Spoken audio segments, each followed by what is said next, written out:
Hey guys, welcome back for another episode of I Would Like to Have a Conversation. We've just done 3 of these in a row, and this episode's with Talia. And she actually lives down the river. She lives down near Echuca. I think it's Echuca. But yeah, she lives down the river.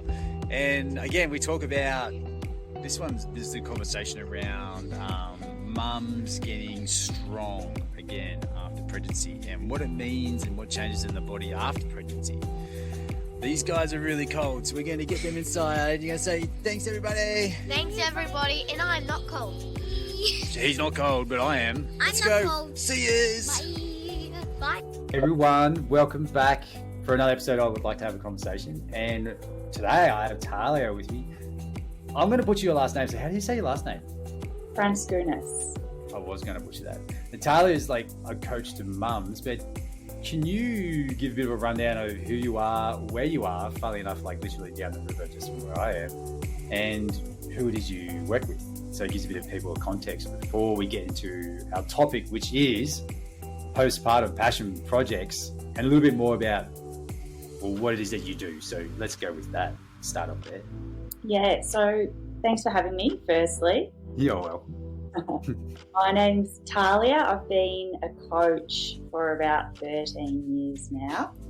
I didn't know that. That's awesome. Yeah, a while. I wasn't always in health and fitness. I actually started out as a corporate lawyer, so I did 5 years of corporate law and then threw in the suit and went off on my fitness tangent. Here I still am. So yes, like you say, I'm down the river from you. Can't say that about many people, but I'm based in Echuca, Moama. I work with mums locally in the area and then have an online business as well, which I sort of kicked off after I had my second daughter. So I've got 2 girls at home, mum myself, and I qualified pre-postnatal coach at the moment. So that's sort of where I've focused all of my energy lately. And like you say, I sort of have started on this postpartum passion project in the fitness industry the last, 4 years, I would say, maybe 5 years now. Yeah. I mean, when we talked originally, it was a while ago. Yeah, it was a long time. Yeah. And then we were just talking about before we press record, and you had this huge passion of helping mums get stronger. So just dive into that to start with, and we'll go off into wherever it goes off into. But I like that as the jumping off point for the postpartum passion project. What led you to just that phrase? I just want to help mums get stronger. Yeah, well, I guess after I had my first daughter, I actually thought, maybe I've had enough of being in the fitness industry. I've been a PT for well over 10 years, and I was sort of like, oh, what else am I going to do now? New baby, new chapter, that sort of a thing. Sort of a bit fed up with, I don't know, I needed a change. And, then I had my daughter. I was getting back into exercise, connecting with a lot of mums in the community that I hadn't done until then, right? Like all of a sudden you're going to mums groups and play groups and all these sorts of things, and talking about health and fitness to all of these women. And I just felt that there was no support there. I really felt there was a lack of support for mums to get strong again. Like we all hear this thing of, bounce back after your baby, get your pre-baby body back. And you have this thing in your head that's like, oh, like this is the thing I'm supposed to do, but how do I go ahead and do it? And, after I had my daughter myself, I went through all of those checkups and went back for my 6-week checkup. What do I do with exercise now? Like, doctor, tell me. They're like, oh, just ease back into things, see how you feel, which, for me, like I have training in this and I know what I needed to do for my body, but not many people have that. And I think that what it takes to get strong as a mum is much more than easing back into things, and it's much more than, going back to doing what you were doing before you were pregnant or during your pregnancy or whatever. Like there is a staged approach that we need to take for our bodies ultimately to perform well and feel strong again. And no one is doing this. No one's talking about it. And I was like, right, I'm going to start talking about this. Because I think that, you know, like people can do harm to their bodies. Like there's women walking around with prolapse and they don't know about it. They're going to a gym class and you're like, oh, I had a baby 8 weeks ago. And they're like, oh, cool, that's okay. It's like, where is the support? We're taking our bodies to fitness professionals that are not helping us feel strong again and not helping us get our bodies moving well and feeling good, not just losing weight. Like, we can have a strong body now. We can. Yeah. You nailed it in the sense because, I'm going on, about the same, 13, 14 years as a PT. I remember it would have been the same when you started. The info wasn't there. So coming through coaching mums, I had to go seek and find the information on postpartum and stuff. It's a little bit better now, but I don't know what you think, because I'm in that world. I feel like it's better, but then I go talk to people locally who are like, oh, I just come back to netball. I'm like, oh, when did you have your kid? 8 weeks ago. I'm like, oh, holy moly. And they're like, oh, I feel good. I'm like, and I just don't say it, like, good on ya. But there's such a big knowledge gap. And I know I'm not throwing stones at our hospital here, but it's very much once you have a kid, you're out very quick. And there's no real guidance on best steps to come back to fitness. And when, I don't know how you say it, but the way I used to say it to the mums I coach is like, it's like it just had a major surgery, which it kind of is. And we've got to rehab to get back to what you were before or even better. And I believe you can almost get back to the same or better pre-kids if you do it the right way, like the stuff you teach. The knowledge gap was insane. It's better now, but it's still not well known. Like they talked about. It's not talked about enough, really. It's not talked about, and I do agree. Like when I started as a PT, I think, to be honest, I think the level of PTs was very different then in the past to what it is now as well. Yeah. And I think there's a much higher standard generally. When I started, I'm writing out programs on a piece of paper before I do them, sort of a thing. And I think it's great that there is a higher standard now, but I think that higher standard needs to apply to postpartum training in general, because the fact is, like, it's, yes, that early rehab phase after you've had your baby, those first few months, it's maybe the information about that is not there, and it should be. But the fact is, like, once women have had a baby, they're postpartum forever, essentially. Yeah. And clients that had a baby 10 years ago, they've got ab separation still that they hadn't known about.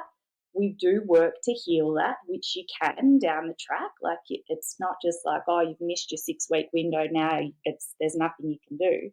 So we do work to heal that, and then they're getting fitter and they're getting stronger and they're moving through those plateaus with their health and fitness. And, you know, if you're training mums, there's things that you can do as a coach to help them and to help them move through those strength plateaus and to, you know, like, feel better, for their posture to be better, to improve incontinence and manage prolapse and all of these sorts of things that maybe your mum clients are dealing with and not talking to you about. Like, I have very open conversations about this because I think it's super important, but I didn't my whole, you know, career as a PT. I wish I had have known what I know now when I started out too. But, you know, like, even when I did my PT certificate, like, you do a little bit of pre-postnatal stuff, don't you? You do, like, lie pregnant ladies on their back. It's basically to avoid liability. Yeah, so you cover don't your get ass, sued. pretty much. It's not to help people feel strong. And I think if trainers are always thinking about not getting sued when they're training you, they're not actually going to push you to be stronger, right? And it's kind of, because I remember a course I did. It was one of the early postpartum ones. And actually, this is where I was going to go with this question is like, let's say for people listening who are postpartum, which is like we just said, every mum, what should they keep an eye out for with a coach they're working with? Like, not we're going to throw stones, but just more for like an idea of what they could be looking for.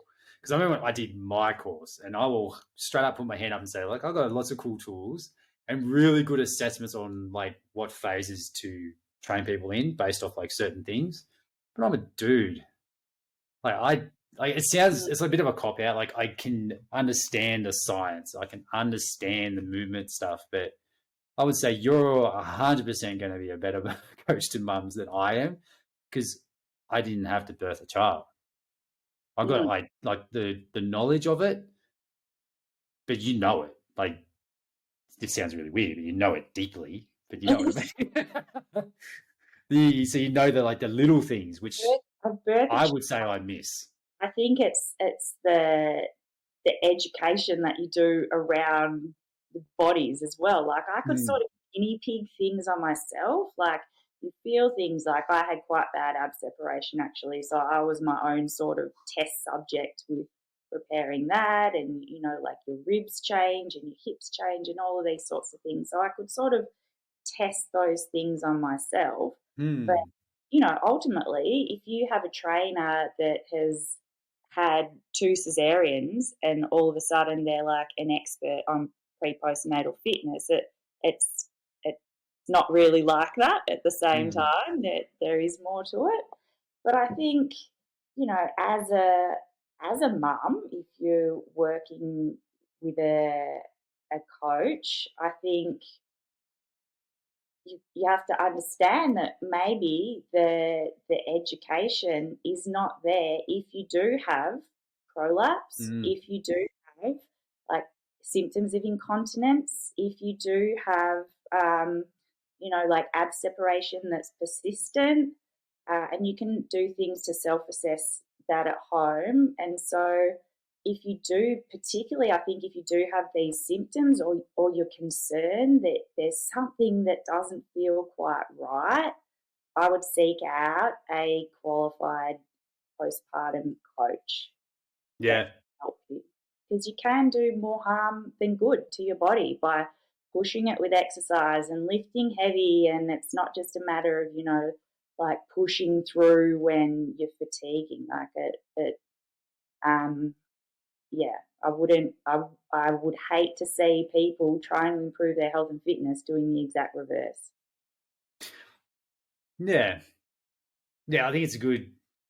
Yeah, there's good women's health physios as well now, like a lot more than what there used to be. I think we've got like 6 or 7 locally in our town, which when I started as a PD, we had none, I think, if any. Yeah, so, we've got a few too, but it's like the wait lists are so long. Yeah. It's kind of, and I think that's why I liked what you said. Like, there's things you can do yourself to like self-assess, which is really cool. And we can sort of talk about what they are if you want to, or we can give them a resource later that they can check out, which would be probably handy. I wanted to sort of go into strong. Strong as a mum. Like, how would you define strong as a mum? Because I was just training before, and I was watching Tia Toomey so if anyone doesn't know, she's a CrossFit athlete. She's Australia's #1 and the world #1.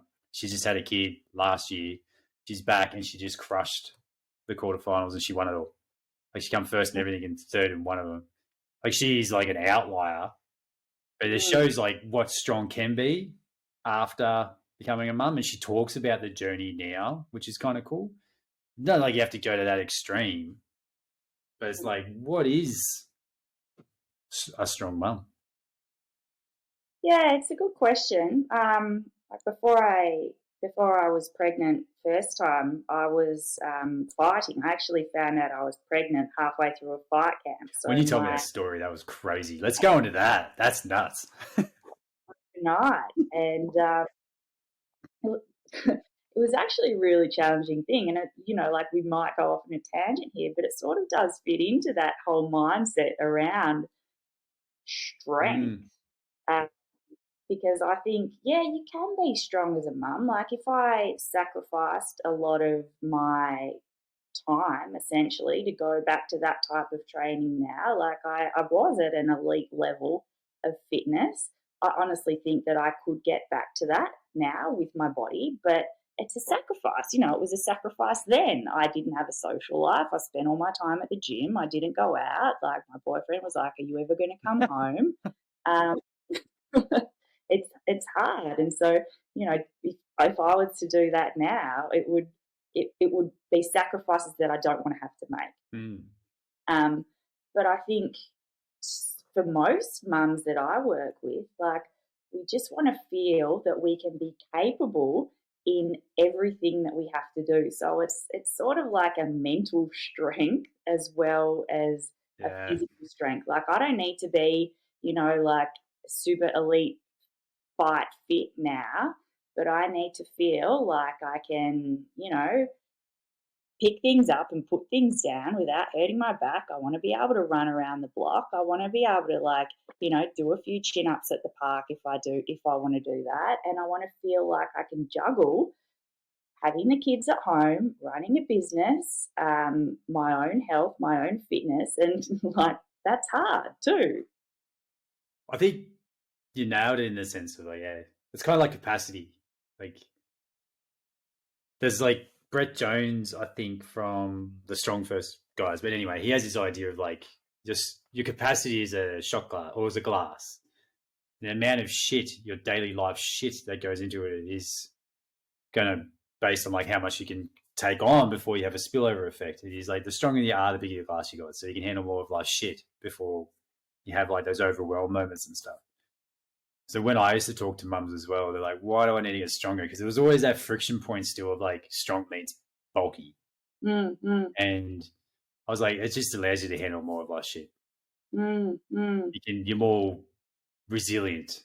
Like you're not going to stop shit from happening, but you get back into alignment faster, I feel, when you have that strength element, mentally and physically. And I think when you get the physical, the mental comes along for the ride most of the time because you got that there. If that makes sense? Yeah, I think so. I think sometimes now, like when I think back to how I used to train, I was mentally very strong. Like you have to be strong to get through that stuff. And I don't feel I'm like that now. I feel like I've become a bit softer. I would. Yeah, this is interesting. This is good. So I would challenge that because I would say you've taken it from where your training was, then that mental resilience, and just shifted it over for mum life, where you're able to deal with so much stuff as a mum, which is, I always preface this to say, like, it's different for dads because we have a disconnect ability, which is insane. We can disconnect and just do the thing, and then we're like, oh yeah, we're off.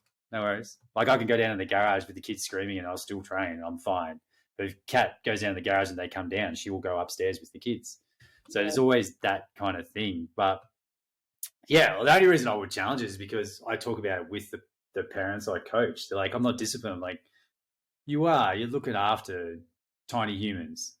Like that takes a lot of discipline to do. It's just you've moved discipline from this thing that you didn't have to worry about anything else before. It's moved over here. And your life's still full. It's the same kind of fullness. It's just they've swapped. Yeah, I do get what you mean with like, I guess the ability to complete the training that you were doing, if that makes sense. Which I would kind of agree. The stuff I used to do, I wouldn't be able to do anymore, time-wise, or want. Yes, part of it. I spend less time training now than I used to spend warming up to train. Like I'm not joking. I think that's a good point too. When we talk about like training parents and stuff, the stuff I used to do before becoming a dad was like so lengthy and drawn out because I had so much capacity and time to do whatever I want. And now it's like, it's always like big bang for your buck kind of stuff. Like, what's going to give me the biggest bang in this next 5 minutes? Yeah, exactly. And that's exactly what I do working with the mums train as well, because, realistically, we don't have an hour to spend working out, even if it's at home. So like 10 to 30 minutes is the sweet spot. And all of my workouts are, that amount of time now. And honestly, there would have been a time where I wouldn't have believed you if you told me that I could actually get results in that time, because I'd come from that, the long, lengthy, drawn out 3 hours. Like, you go for a run for 5Ks, and then you do some stretches, then you do some shadow boxing, then you hit pads for a bit, then you on the bags, then you, let's do a bit of sparring now, like finish off. And, 3 hours later, Yeah. that's it. But there's no way you could do that now, right? No, and I'm sort of curious, like, not concerned. The way it comes out, but I kind of lean into this when I think you might too. But when I talk to dads and mums about getting in shape, getting back to where they want to be, all that kind of stuff, I'm like the biggest reason they don't do something is usually time. And I say to them, like, that is your superpower, because you're only going to do stuff, and you should only look at stuff that is guaranteed going to work, and it's fun to do because you can do it around the kids and you're going to show up for it. And when it just changes the conversation, so to speak, like, it is literally a benefit that you have less time. You're not going to fluff around doing stuff that doesn't matter. We just get in, get the job done, get out, because that's going to benefit the family more, and it'll bring the family up more rather than spending an hour every day in the gym. Like, I do throw stones at this sense with like F45 and the challenges they do, where they pay, like, you kind of get paid for getting these amazing results, but people are doing like double session days. And I know lots of parents who have done it. Like 2 hours a day. Yeah. But that's why they only do it for like 8 weeks. Yeah. And then what happens? Like, you can't maintain that, can you? No. I think, like, parents listening now, especially mums, like, lean into the idea that you got no time. Because it's like, cool, so my life's full. How do I get results with what I'm doing? Or, like, what micro changes can I make to start nudging to where I need to go? That's a better conversation in your head, instead of just constantly thinking, I need more time, which will never come until the kids leave home, which is the way things are going. That'll be like when they're 30. Exactly. I mean, like, you're probably the same, but before I became a parent, you listen to parents, and like, I would listen to mums talk, and they're like, I didn't have time to eat today. I didn't have time to have a shower. I didn't have time to toilet. And I was like, what? What do you mean? Yeah. And I do get it now. There's some days where I'm like, wow, I skipped lunch, or I haven't had a drink of water in a while. But the thing is, what I've realised is I can go through a day and forget to do things, and forget to go to the toilet, and forget to have a glass of water and all of those things. Or I can choose to not. I can choose to still do all of those things. And it's not because I'm less busy the next day. It's because I've just made that decision in my head. I'm like, I'm not going to get caught up in all of the craziness. I'm going to make that time to make myself a sandwich, or I'm going, do you know what I mean? And it's just that tiny mindset shift. I found it really interesting, to be honest, because I think the time is there. We always have the time. Like, if you had to take your kid to a doctor's appointment every day for the next month, you would make the time, and it would be there. And it wouldn't be that you'd have to like shift too much around. Like, you'd find it. So I think a lot of it's in our heads. I agree with that. It's kind of like the idea of, like, excuses are valid, I think, when you don't have awareness, when you can't see what's going on. And this is where, like, when you start looking at the things you do every day and you know what's going on, the excuses are no longer valid. It's just a choice in the end at that stage. And it's fine. It's like, as soon as you have that choice and the awareness is there, it's like, I can choose to skip meals, like you said, like do these other things, or I can find time and do that 5 minute thing. I can do that 5 minute, like a better idea, Pilates move to help with whatever. Once you're in that choice bubble, it's cool because it gives you agency back. So it gives you the power back. So whatever choice you make is fine, but you don't have you can't complain about it afterwards because it's just the way you played it out, which is hard for people to hear. Like, there's a dad I'm working with right now who is challenging with this.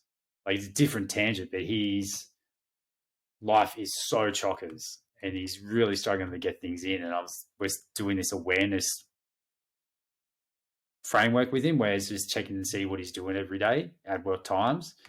Like, there's a lot now. I was like, after a couple of days, like, now you know what you're doing. Yeah, choose. But if you choose not to do the thing that's going to get you closer to the goal, you can't complain about it anymore. It's not fair on your family. It's not fair on anyone else because it's your choice, which sounds really bullish. But I think what I'm trying to get across is, like, mums are really good at sacrificing themselves for the greater good, which is their family. Like, it's just a natural thing. Well, dads will, if we want to eat, we'll eat. The kid's broken their arm, got to take them to the hospital. I've just got to get something to eat first. We'll always figure out what we need to do because we have, like, it's not always the case, but we have a great way of disconnection. But Kat talks about it all the time.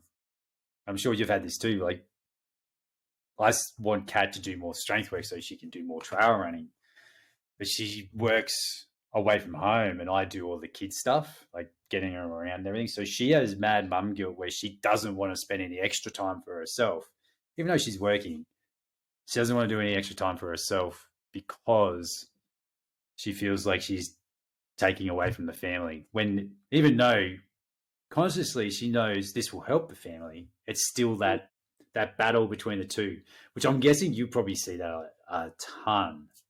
Yeah, and mum guilt, it's the thing that I have conversations with women about this every day. I experience myself. I think a lot about it. I was sort of like, try and really feel into what's going on and where these thoughts are coming from. And it's a challenging one. But I think there's two main things. I think part of it is the change in our identity when we become a mother, like within us.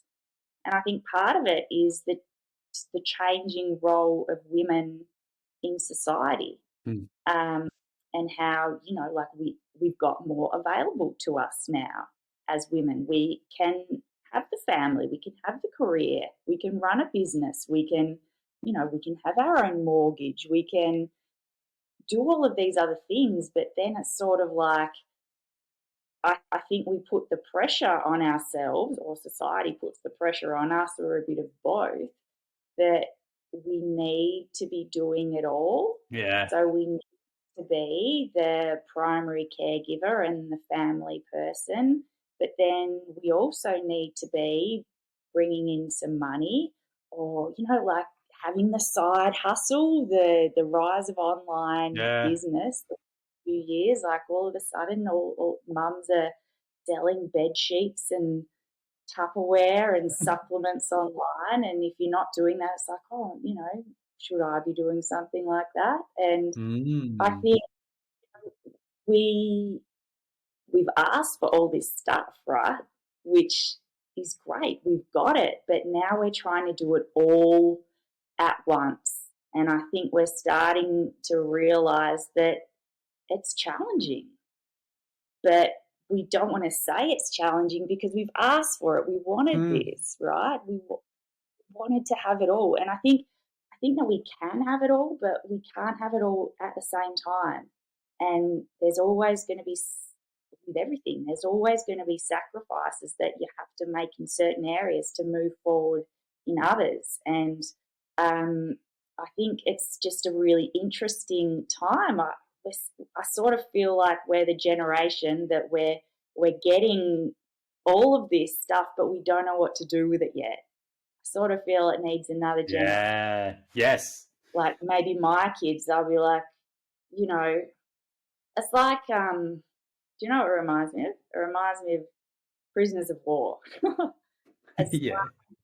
It's like when, these prisoners, they were released after all of these years. They haven't been eating, they've been starved, they're like, you know, like shells of humans, and then all of a sudden they're released, war's over, and they eat all this food and they get super sick or they die from it because they just so much there.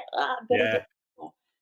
And you know, like next time prisoners got released, they were like, whoa, like you've got all this food here, but don't eat it all. You don't have to eat it all at once. But it's like, I feel it's like that with mums now. We've got all this stuff that we can do, but we don't have to do it all at once. I feel we haven't sort of worked out that balance yet. I feel I haven't worked out that balance. I know a lot of people I talk to haven't worked out that balance. I don't have the answer, but I think it's definitely part of the mum guilt stems from that, I think. Yeah, that's super. This is a good topic.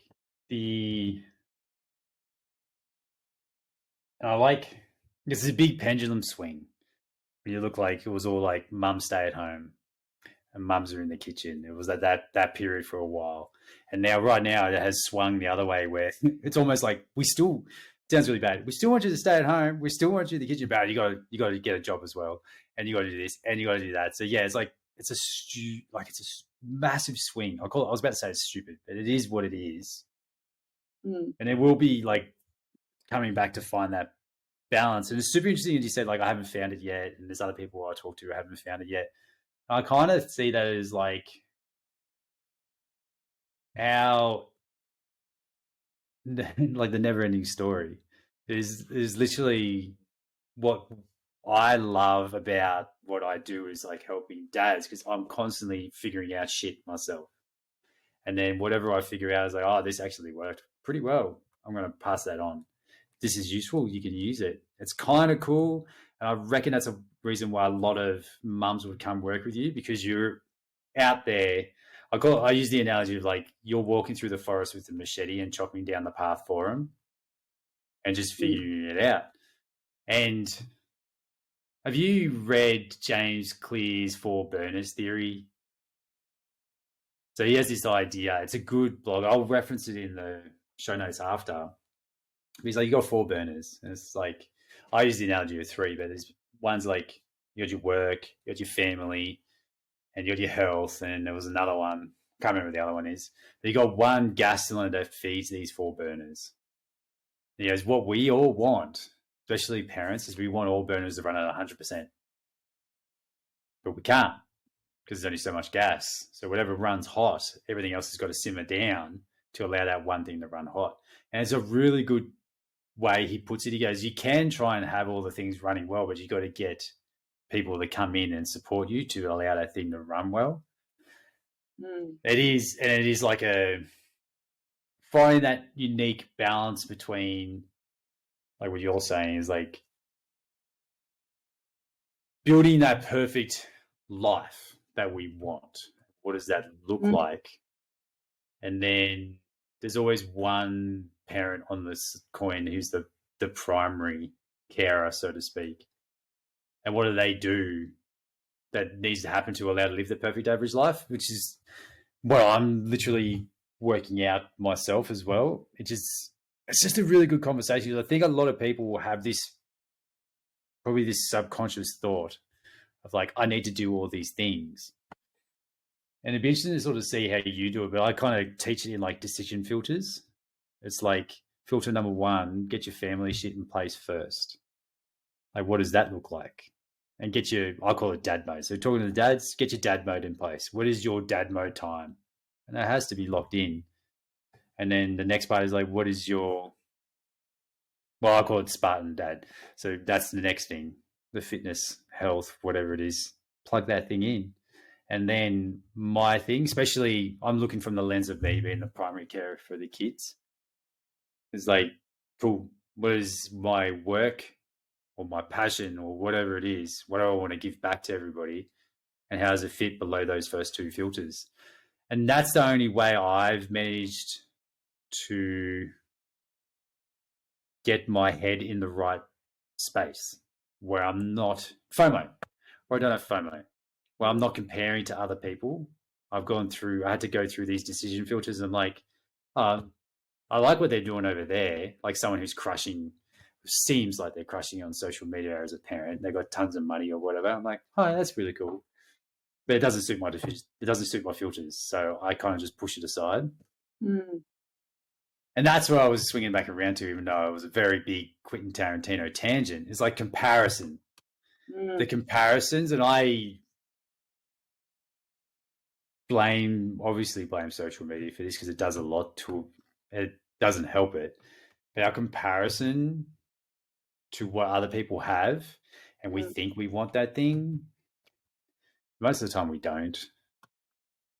But a lot of people, I think, don't actually know what they really, really want, if that makes sense. Yeah, I think that's probably true. And I think, we get caught up on being busy and being on the creative coaster, and we don't press pause until something goes wrong and something happens. And then we're like, oh, actually, no, I don't like this. Or maybe I need to focus more on this and less on this. But I think we probably could all do with pressing pause and asking ourselves, checking in with ourselves, is this happy? Is this, hitting my 3 filters or whatever?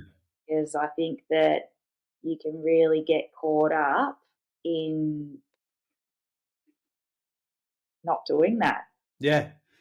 And like, there's always, and like, this is, we're not pointing at people saying like, hey, you're doing a shit job. It's like, it's all good intentions. Like, we're all wanting to do the most we can with what we have. And I know for myself, when I create enough space to work through my own shit to figure out what I really wanted out of whatever it is that I wanted to do, everything sort of started making sense from that. And it was like you said, it was an outside circumstance that tripped me up, where it was like I was working through my own stuff all last year, but it was this Theo's potentially getting assessed for autism thing, and the big feelings and swings that he had. It was like, I need to step back. I just need to create space for him. And that was the thing that changed everything. So everything was like, cool, that's my filter. And as soon as that happened, it was like, all right, this all makes sense now. And it was that thing had to fall in place, which is really interesting. I couldn't find that one thing before. And now it's there. I'm like, okay, now I know what I want to do. Now I know what I need to do. And I think, like you said, I've talked about in another episode, safety behaviors. We block the space as much as we can with stuff. We just put shit in there where we might need that space to actually, for stuff to bubble up and tell us that we need to make a change, which is scary for people, I would say. Yeah, I think it is. And, I think I do see this with the bums that I work with, because like you say, we are very good at not putting ourselves first and not giving us our own time. And I think my point that I sort of didn't talk about before, that we lose our identity or we change our identity. It takes a while to sort of circle back around and work out again what we want and even who we are. And I think that's something that's maybe not talked about enough as well. Like when I was fighting, it was a funny thing, because fighting's still male dominated sport, right? Like, yes, there's a lot of women, or more women there now, but still very male dominated. And like the attitude that I would get from the majority of people when I talked about it was like, when are you giving up? When are you throwing in the towel? Like, or are you worried about, getting scars on your face, or like broken jaw or broken nose? Like, you wouldn't say this Yeah. to a guy, right? No. You wouldn't. It's Yeah. such a double standard. Or, like, oh, you're getting a bit muscly, or you're not nice to hug anymore. You're too, and do you know what I mean? Like, Yeah. it's a double standard. But this thing that I wanted to do, and this was sort of what I pinned my identity to, and I was like, that was me. I loved it. I didn't care about all of these comments. I just sort of found it very interesting that, and I got them from males and females, right? It was gender biased. Then I become a mum, and like I said, I got pregnant during fight camp, so it was very unexpected and like sudden stop to my training. It wasn't like, okay, I'm ready to give this up now. I'm ready to, like, go live the quiet life in Echuca Malama. But I become a mum, and all of a sudden, all of these comments are like, oh, it looks so good on you. It looks so natural. Like, you're glowing. It's like you found your thing. And inside, I was like, but I still feel like I want to be a fighter. Like, I didn't feel like my thing. It was such a weird time when I was trying to let go of this thing that I'd pinned my identity to, that people didn't think I should be doing. And then all of a sudden, I'm doing the thing that I should be doing, right? Like, I'm becoming a mum. Like, this is what I'm here for. And I'm like, it doesn't feel right. And it was such a weird time. And that mental adjustment for me honestly took years. I was going to ask, when did it shift, or has it shifted? It probably took 2 years. I'm not exaggerating. When I was, it's not that I was not happy being a mum. I was. And I think you'll hear, well, maybe you won't, but I hear a lot of mums talk about this, and they're like, I don't want to talk about this because I don't want to say that I'm not happy, or it wasn't all that it's to be, or I'm struggling. Like, I don't want to say that because I am grateful and I do love it, and it's what I want to do. But we have this internal struggle. I think we all have this internal struggle of giving up what we used to do, who we used to be, for this other thing. And it's like we're just supposed to do it overnight. And it's hard. And I think a lot of the mum guilt as well comes from that, because it's, we should be loving it. We should be loving every minute of it, but maybe we're not loving every minute of it. But why? Do you know what I mean? It's just, it's hard. It was an interesting shift, but it probably took me 2 years to give up that sort of I'm a fighter notion and just be like, yeah, cool, this is my new chapter now. That's, I think it would hit some people hard. I'm thinking of like, there's a friend I've got here. She's a mum. She watches every episode. She literally gives me a video play-by-play after the episode about what she thought about the episode. And she shared something very similar, like what you kind of shared, like where it was, it's hard, like it was like staying at home, becoming a mum. It's like it's thrust upon you because of conditioning, society conditioning. And I'm thinking back to you. So you're in fight camp, and then you find out you're pregnant. You had to immediately stop. That would have been. I can't even think, because I can't. I don't know what it feels like to be a mum. So that piece, I can't connect that piece. But just being in, say for me, if I was in a camp in fighting and something happened, it was immediately done. Like emotionally, that would have been a whirlwind. Like, Yeah. It's a funny thing because I wasn't upset. Oh, but I didn't know how to deal with it, I don't think, because that was my whole life. Like it was what I did. It was what I spent all my time doing. Like I wasn't even training because like our training is quite physical. I, did a bit on the bag and that's it. But it was, yeah, it was such a weird thing to just, it was just like taking your life and going, right, cut it there. Let's start afresh. There was no sort of ease in, ease out. That's what it felt like. It was like I just decided to do something completely different. Like woke up one day, I was like, right, I'm not doing that anymore. And yeah, I think it took me a long time to mentally work through that. It's kind of letting go. Yeah.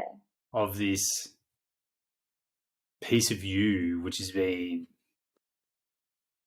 a massive piece of your personality for so long. It's like, I think this is a really cool conversation and what we've gotten to. Yeah. Where like mums who are listening, even dads, or it doesn't really matter who. There's probably moments in someone's life where there's that just big line falls down and the whole journey completely changes. And you have to let go of that piece of you to be able to move forward the way you want to move forward, if that makes sense. Because the funny thing is, though, like when I did let go of that, everything started to fall into place again. Oh, that's cool. I think especially with my training, and I talk about this with my mum clients too. Like I think a lot of people try and, go back to doing what they used to do and getting results how they used to train, and it's not realistic anymore, and it's not necessarily what you need to do.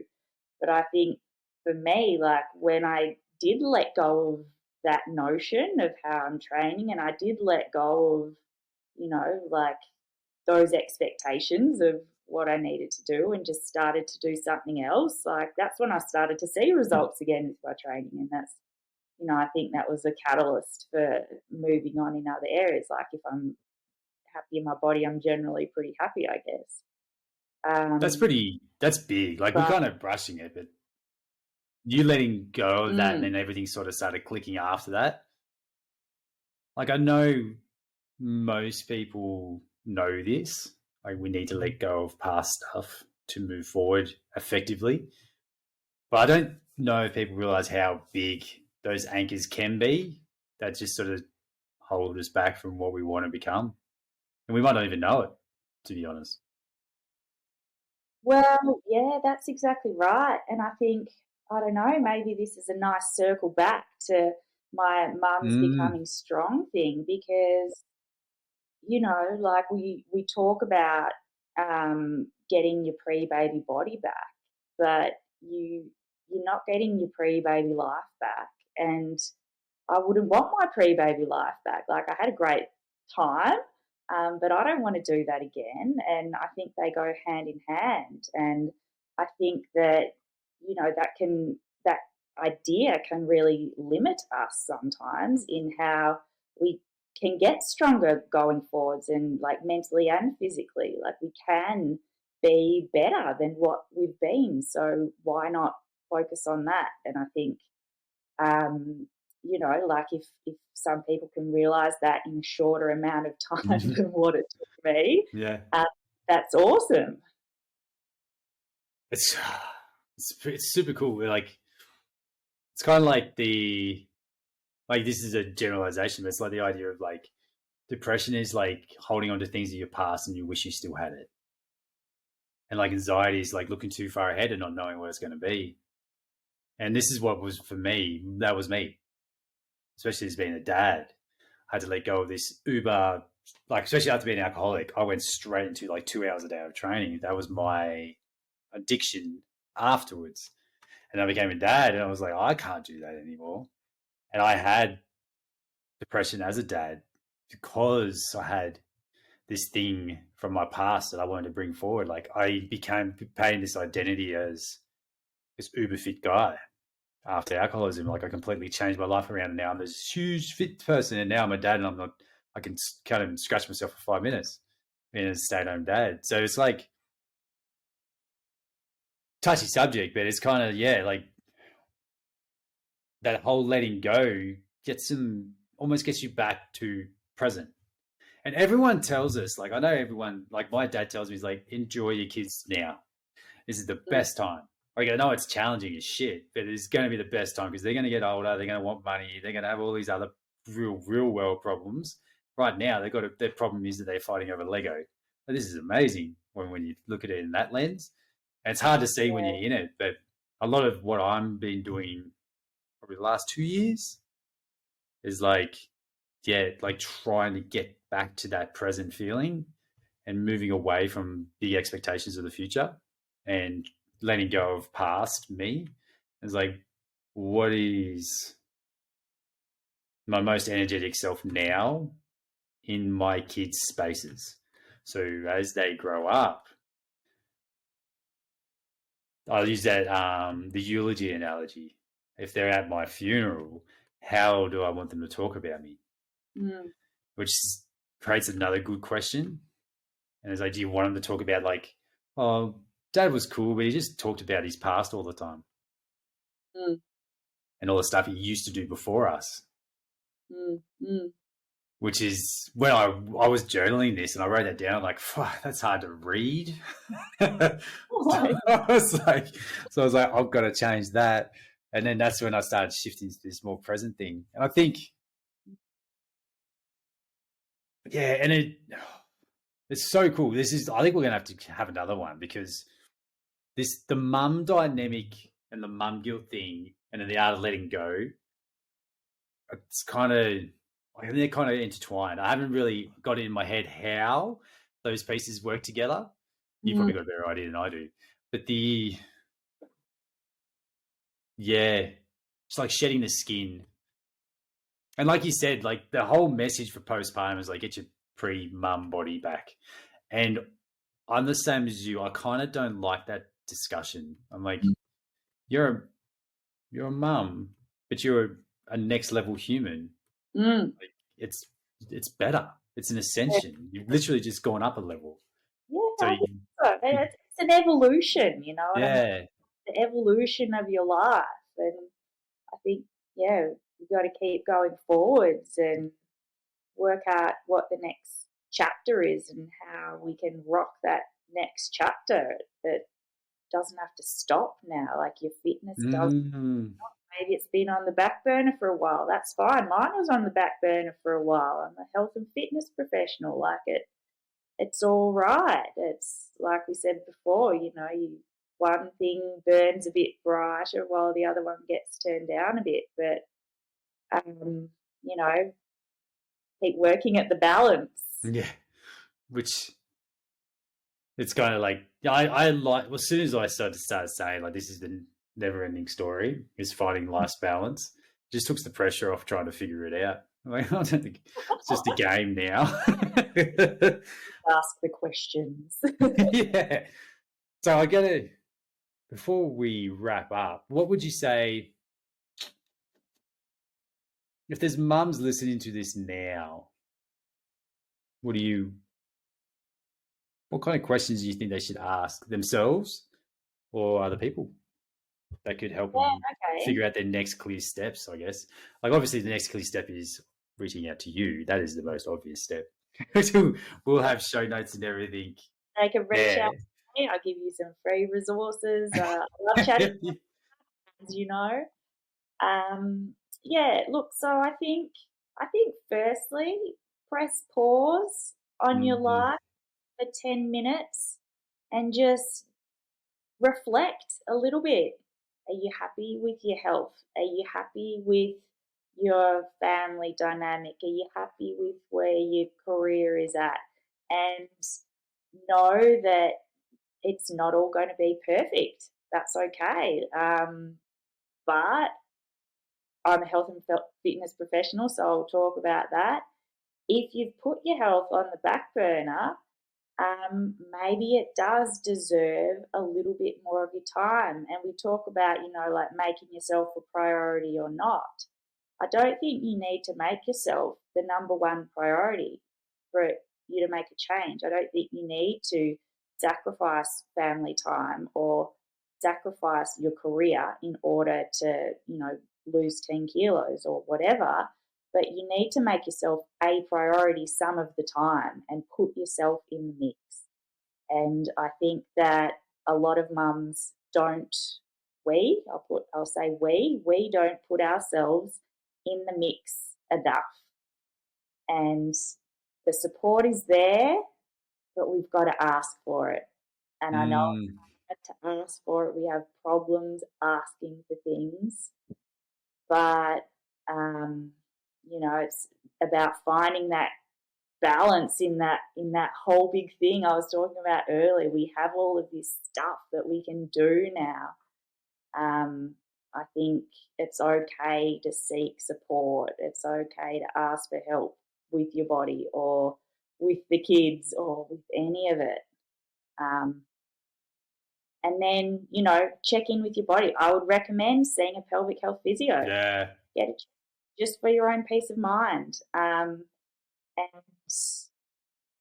I think for anyone who's had a baby, it's definitely worth doing that. I guess that would be my number one sort of body advice for anyone, particularly if you're experiencing symptoms. They're common, but they're not normal. And you can help your body years down the track, 10 years, 20 years down the track. It's possible. Yeah, and there's something you said when you were going through all that. You kind of brushed past it. It's like putting yourself in the mix, but it was something that before that was like, and you deserve it. Like, it's totally worth spending that little bit of moment of reflection and a little bit of time on yourself because you deserve it. I think that's a big thing that could be in relation to the mum guilt thing. Do I deserve to spend this time with myself? It's like, hell's yeah. The shit mums go through. Yeah. It's like, I know in my head it's a no-brainer. So, but I know that's a lot to work through. But that was awesome. I think we're going to have to do a follow-up because the stuff we touched on I want to go deeper into. But how do people find you? Where are you on the socials? Okay, so you can find me on Instagram at mums_health_hub. Nailed that. That's perfect. Reach out to me through there. Same thing on Facebook. I've got some free resources you can download as well. And yeah, always happy to have a chat. Yeah. And it's the same, like, reach out to me if you want me to get you in touch with Talia. Like, any way you got to, don't feel like you're, again, I say it in most episodes, but you're not alone in this. You can always just reach out to either one of us and chat. And if it's women health stuff, I'll just connect you with Talia and I'll just hop out of the group so you can talk all the things without a dude being in there. And I think that's pretty helpful. And I think that was really cool. Is there anything you want to leave with everybody before we wrap up? Got anything else, Talia? Anything else you can think of? Thanks for having me on. You're welcome. Thanks, everybody, and we'll see you on the next episode